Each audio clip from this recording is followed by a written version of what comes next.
Haine conjugale. C'est en 1957 que Gerald Buchner a épousé Cecilia. Lui avait juste dépassé la cinquantaine et elle un peu plus de 40 ans. Gerald Buchner n'était pas le summum de la séduction avec ses tempes déjà grisonnantes et sa silhouette un peu empâtée. Mais il était riche. PDG d'une importante usine textile de Dallas, il avait largement de quoi assurer la prospérité d'un ménage. Cecilia, de son côté, ne manquait pas de charme. Une magnifique chevelure blonde et surtout un air de grande douceur. Mais le voile s'est déchiré très vite. Une fois installée dans le mariage, Cecilia s'est montrée telle qu'elle était vraiment. Mesquine, intéressée, acariâtre. À la fin de la première année, elle a voulu faire chambre à part. Peu après, elle a refusé tout rapport avec Gerald. En fait, elle passait son temps à dépenser l'argent de poche considérable qu'il lui donnait. Et surtout, à rendre visite à sa sœur, à Houston. Sa belle-sœur Edith, Gerald ne l'a jamais aimée. Il a tout de suite senti en elle une ennemie. Et avec le temps, Cecilia a pris l'habitude de passer de plus en plus de temps chez Edith. Cela a commencé par les week-ends, puis des absences d'une semaine ou plus. Alors, en 1959, Gerald Buchner a eu recours à la solution qu'adoptent beaucoup de maris délaissés. Il a pris une maîtresse. Margaret House n'était pas physiquement très différente de Cecilia. Blonde comme elle, même âge, même silhouette, même air de douceur. Mais chez elle, il correspondait à la vérité. Elle est vite apparue à Gerald comme la compagne idéale.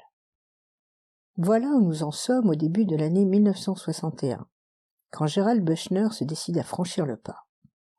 Réunissant tout son courage, il ose un soir demander le divorce à sa femme. Cecilia accueille sa déclaration sans un mot, le considère calmement derrière ses lunettes en forme de papillon et annonce enfin « Je ne divorcerai pas ». Gerald est bien décidé à mettre les choses au point. « Écoute, tu ne m'aimes pas, je ne t'aime plus, nous n'avons rien à faire ensemble. Je ne divorcerai pas. Cecilia, j'ai une maîtresse depuis 2 ans et je veux l'épouser. » Cecilia Buchner reçoit cette révélation sans feinte colère. Elle a au contraire un sourire léger en répétant pour la seconde fois « Je ne divorcerai pas ». Gerald lance son dernier argument, celui qu'il croit imparable. « Question argent, ne t'inquiète pas. Je te verserai une pension plus importante que ce que je te donne pour tes dépenses. » Cecilia semble ne pas avoir entendu. « Je ne divorcerai jamais, tu m'entends? Jamais !» Alors Gerald explose. « Mais enfin, pourquoi refuses-tu de divorcer ?» Et Cecilia a cette réponse stupéfiante. « Parce que tu me le demandes. » Gerald Buchner considère celle qu'il croyait connaître depuis 4 ans de mariage. Elle a un vilain rictus au coin des lèvres, et soudain, il fait cette constatation qui le bouleverse. Elle me hait. Ma femme me hait. Pourtant, il ne se doute pas à quel point. Personne ne pourrait s'imaginer jusqu'où va aller la haine de Cecilia Buchner envers son mari. 7 avril 1961. Gerald Buchner rentre chez lui après son travail. Il est 8 heures du soir. Il constate tout de suite que Cecilia n'est pas à la maison. Sur la raison de son absence, il n'a pas le moindre doute. Elle est encore allée chez sa sœur Edith. Pourtant, juste ici, elle l'a toujours prévenue. Décidément, elle en prend de plus en plus à son aise. Mais l'instant de mauvaise humeur passé, Gerald se met à sourire. Eh bien, tant mieux, au contraire. Ils pourront passer quelques jours tranquilles, Margaret et lui. Il l'appelle immédiatement au téléphone. Comme nous sommes vendredi, il l'invite en week-end. Le week-end en amoureux est charmant. C'est d'autant plus merveilleux que le lundi, Cecilia ne rentre pas. Pas plus d'ailleurs que la semaine suivante. 15 jours passent, puis 1 mois. Gerald Buchner ne s'inquiète nullement. Au contraire, il se prend à devenir optimiste. Cecilia reste chez sa sœur, c'est bon signe. Elle a sans doute enfin compris. Elle va revenir pour lui annoncer qu'elle accepte le divorce. Pourtant, ce n'est pas Cecilia qui sonne à sa porte le 5 mai 61. C'est un jeune homme qu'il n'a jamais vu. Il a l'air fermé. Gérald, qui s'apprêtait à partir pour son bureau, est particulièrement contrarié. « Vous désirez, monsieur ?» Le jeune homme sort un insigne de sa poche. « Lieutenant de police Erwin Spencer. Juste une ou deux questions à vous poser, monsieur Bushner. Quand avez-vous vu votre femme pour la dernière fois ?»« Eh bien, il y a un mois environ. Elle est allée chez sa sœur Edith à Houston. C'est elle que vous devriez interroger. » Le jeune lieutenant a un sourire désagréable. « Je doute qu'elle nous apprenne quelque chose. C'est précisément elle qui nous a alertés. Elle est sans nouvelles de sa sœur depuis près d'un mois. » Gérald Bushner est tellement surpris qu'il ne trouve rien à dire. Aussi, est-ce le lieutenant Spencer qui continue. « Excusez-moi d'insister, monsieur Bushner, mais si votre femme a pris la décision de partir, elle a bien dû emporter quelques vêtements. Pourriez-vous me conduire jusqu'à sa chambre ?» Quelques instants plus tard, le lieutenant parcourt du regard la somptueuse garde-robe de Cecilia. Pas un cintre n'est vide. Il ne manque rien. Dans un des tiroirs de la commode se trouve un sac à main. Le policier l'ouvre et commente. Madame Bushner n'a même pas pris son sac, et pourtant il y a dedans ses papiers d'identité et ses clés de voiture. Gérald Bushner, abasourdi, ne peut que dire. C'est curieux. Le même sourire désagréable revient sur les lèvres du lieutenant. C'est exactement ce que je pense, monsieur Bushner, c'est curieux. Cette fois, Gérald Bushner s'énerve. C'est un PDG, habitué à commander. Sa patience envers les gens est limitée. Et il trouve de plus en plus déplaisant ce jeune policier qui se permet de lui poser des questions dans la chambre de sa femme. « Écoutez, je suis pressé ce matin. Si vous voulez un entretien, prenons rendez-vous. » Le lieutenant Erwin Spencer ne se trouble pas. Il continue avec une parfaite politesse. « Juste une dernière question et je vous laisse. Vous entendez-vous bien avec votre femme ?» Gérald Bushner, que l'exaspération commence à gagner, lui lance. « Mais bien entendu, qu'est-ce que vous croyez ?» Et il claque la porte sur ses talons. La disparition de Cecilia l'inquiète, bien sûr, mais pas outre mesure. Elle a fait une fugue. C'est surprenant de sa part, mais la police va la retrouver. Elle est là pour cela. En tout cas, il compte bien tirer parti de la situation. Sa femme a abandonné le domicile conjugal. Il a maintenant de bonnes raisons d'obtenir son divorce, qu'elle le veuille ou non. Pourtant, si Gérald Bushner connaissait les pensées du lieutenant Spencer qui vient de le quitter, il serait beaucoup moins tranquille. Le mari ment, pense le lieutenant. Car Edith, la sœur, lui a tout dit. Le ménage est au plus mal. Gérald Bushner a une maîtresse depuis 2 ans. Il a été hors de lui quand Cecilia a refusé le divorce. Et elle a même ajouté d'un ton angoissé « J'ai peur, lieutenant. Cet homme-là est capable de tout. Ma sœur m'a dit récemment « Je crains pour ma vie ». La nouvelle de la disparition de la femme du PDG paraît dans la presse locale. Et le lieutenant Erwin Spencer a l'heureuse surprise de voir un témoin se présenter spontanément dans son bureau. C'est un voisin de Gérald Bushner. Ce qu'il dit ne manque pas d'intérêt. Le 7 avril, j'ai vu partir en voiture M. Bushner et sa femme. Cela m'a frappé parce que d'habitude on ne les voyait jamais ensemble. Cette fois, tout concorde. C'est bien Gérald Bushner qui a tué sa femme. Il l'a emmené ce jour-là pour une promenade sans retour. Le lieutenant retourne l'interroger. En entrant chez lui, il a le même air de froideur polie. « Monsieur Bushner, êtes-vous sorti en voiture avec votre femme le 7 avril dernier ?» Gérald Bushner hausse les épaules. « Mais non, voyons, elle était déjà partie. » Le policier n'élève pas la voix. « L'ennuyeux, voyez-vous, c'est que quelqu'un vous a aperçu. » Gérald pâlit soudain. Il comprend. Le week-end avec Margaret. De loin, elles ont à peu près le même aspect. Cette fois, il doit tout dire, il n'a plus le choix. Je suis bien sorti ce jour-là, mais ce n'était pas ma femme qui était à mes côtés. C'était ma maîtresse, Margaret House. Le lieutenant Spencer retrouve son sourire déplaisant avec un rien de triomphant cette fois. Je croyais que tout allait bien avec votre femme. Gérald Bushner se sent complètement pris au piège. Je vous ai dit cela parce que j'étais énervé, parce que, pour moi, ça n'avait pas d'importance. Mais non, ça n'allait pas. Je voulais divorcer, et Cecilia refusait. En tout cas, pour la sortie du 7 avril, Miss House vous confirmera qu'elle était bien à mes côtés. Le sourire du policier devient méprisant. Je ne doute pas qu'elle fasse cela pour vous, monsieur Bushner.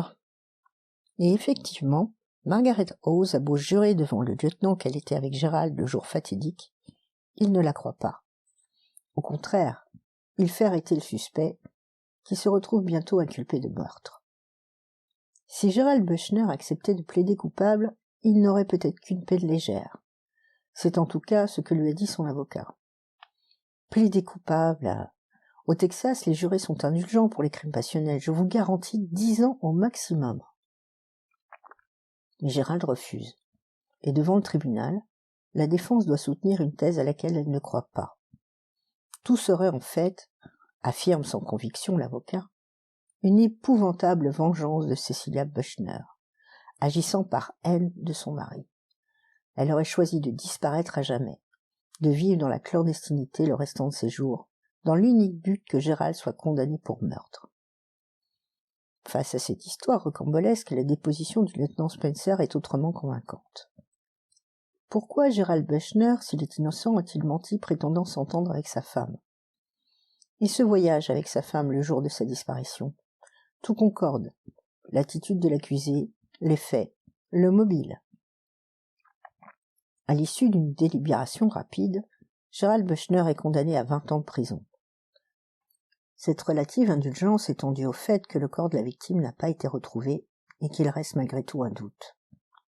Les portes de la prison de Dallas se referment donc sur l'assassin Gérald Buechner. Et le temps passe. Buechner ne cesse de clamer son innocence, mais personne ne le croit. Pour ses compagnons de détention, il est le type qui a bousillé sa femme. L'aumônier de la prison le harcèle dans un but qu'il estime charitable. « Voyons, mon fils, dites-moi où vous avez dissimulé le corps de votre femme. Pour le repos de son âme, il faut qu'elle soit inhumée en terre chrétienne. Et cette révélation vous vaudra certainement une remise de peine. » Gérald ne peut que répéter d'une voix blême. « Je n'ai pas tué ma femme. » Et le prêtre s'en va en soupirant. À la longue, il se produit un flottement dans l'esprit de Gérald Buechner. Il ne peut avoir raison contre tout le monde, puisque tout le monde le croit, tout le monde le dit, il a peut-être tué Cecilia. Peut-être. Sans doute même. Il ne se souvient plus comment, mais il l'a tuée. Heureusement pour lui, il y a Margaret Hawes, qui, elle, sait son innocence. Elle vient le voir tous les jours au parloir. C'est elle qui l'empêche de sombrer dans la folie. « Voyons, Gérald, tu ne peux pas avoir tué ta femme, nous étions ensemble ce jour-là en week-end. » « Alors je l'ai tuée la veille ou l'avant-veille. » « Non, la veille elle était encore là. » Et Margaret lui parle des recherches qu'elle a fait mener inlassablement par des détectives privés pour retrouver Cecilia. Ils n'ont pas encore abouti, mais un jour ils la retrouveront, c'est certain. Pourtant, aucun élément nouveau ne survient, et c'est seulement le 15 novembre 1974, après 13 ans et demi de prison, que Gérald Buechner obtient sa liberté sur parole. Margaret Hawes l'attend en voiture à la sortie. Gérald flotte dans le costume qu'il avait lors de son arrestation. Il est devenu un vieillard. Ses cheveux sont tout blancs, son visage et ses mains sont creusés de rides profondes. Mais plus que physiquement, c'est moralement qu'il semble atteint. Il se laisse emmener sans réaction apparente. Il semble indifférent à tout ce qui l'entoure. D'une voix qu'elle veut dynamique, Margaret Hawes expose le plan qu'elle a médité depuis longtemps. « Nous allons habiter Houston, j'ai loué un appartement. » Gérald Buechner ne répond pas. Il reste prostré sur le siège de l'automobile. Notre appartement se trouve juste en face de chez Edith. Jusqu'ici, Cecilia n'est pas encore allée chez elle. Mais je suis sûr qu'un jour, tôt ou tard, elle y viendra. Elle était trop liée à sa sœur. Nous prendrons toutes les précautions. Cela durera peut-être 1 an, 5 ans, mais nous la reverrons. Pour toute réponse, Gérald hoche la tête. Il n'ose pas répliquer que cela ne sert à rien puisqu'il a tué sa femme. Margaret a l'air contrariée chaque fois qu'il lui dit cela. Il ne veut pas la peigner. Margaret, de son côté, ne dit mot de l'angoisse qui la ronge depuis des années. Cecilia a fort bien pu mourir entre-temps, de maladie ou d'accident. Et dans ce cas, tout serait définitivement perdu. Mais elle refuse cette pensée. Quelque chose lui dit que la femme de Gérald est vivante. Et à Houston, l'attente commence. Dans l'appartement qu'ils habitent en face de la villa d'Edith, Gérald et Margaret se relaient derrière les rideaux pour faire le guet, ne sortant que le soir, se faisant livrer tout ce qu'ils peuvent à domicile. Mais Edith ne reçoit pas sa sœur. Chaque fois qu'une voiture s'arrête, c'est le même espoir déçu. Au bout de 4 ans, Margaret finit par désespérer. Gérald, lui, ne manifeste aucune réaction particulière. C'est un vieil homme. Il guette le retour de sa femme pour faire plaisir à Margaret. Mais il est visible qu'il ne comprend pas bien ce que tout cela veut dire. Et pourtant, le 4 mai 78, alors que Margaret est à la cuisine, elle entend un cri de son compagnon. « Cecilia !» Margaret se précipite. Gérald a les yeux exorbités. Il parle avec précipitation. Il semble que toute sa présence d'esprit lui soit revenue d'un coup. « Cecilia, c'est elle. Elle vient de sortir d'un taxi. Elle est entrée chez Edith. Elle s'est fait teindre les cheveux en blanc. Elle a grossi. Elle porte des lunettes de soleil. Mais je ne peux pas me tromper, c'est elle. » Gérald et Margaret ont beaucoup de mal à convaincre la police, mais ils y parviennent. Et 1 heure plus tard, ils font irruption chez Edith en compagnie d'un représentant de l'ordre. En voyant son mari, Cecilia pousse un cri. Elle devient très pâle. Elle essaie d'abord de nier son identité, mais elle se rend vite compte que c'est impossible. Alors elle lance d'une voix de défi. « Oui, c'est moi. Et alors? Qu'est-ce que vous pouvez me reprocher ?» Et elle répond avec aplomb à toutes les questions du policier. « Pourquoi avez-vous quitté votre domicile? »« J'ai eu une dépression. J'ai fait une crise d'amnésie, je ne me souviens plus. »« Pourquoi ne vous êtes-vous pas manifesté en apprenant que votre mari avait été condamné pour vous avoir tué? »« Je ne le savais pas. C'était dans tous les journaux. Je ne lis jamais les journaux. »« Votre sœur savait que vous n'étiez pas morte. »« Non. C'est la première fois que je venais chez elle. » Cecilia Buchner avait, hélas, raison. Sur le plan légal, on ne pouvait strictement rien lui reprocher. Il a été impossible de prouver qu'elle avait machiné sa disparition, avec la complicité de sa sœur Edith pour faire condamner son mari. Gérald a demandé et obtenu le divorce. Et devant le tribunal, Cecilia a eu une dernière audace. Elle a osé réclamer une pension. Devant tant de cynisme, le juge a explosé. « Vous mériteriez 13 ans de prison, la peine déjà accomplie par votre victime.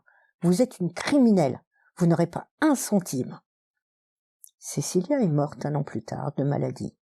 Gérald et Margaret Buchner l'ont appris par hasard, dans un faire-part de journal.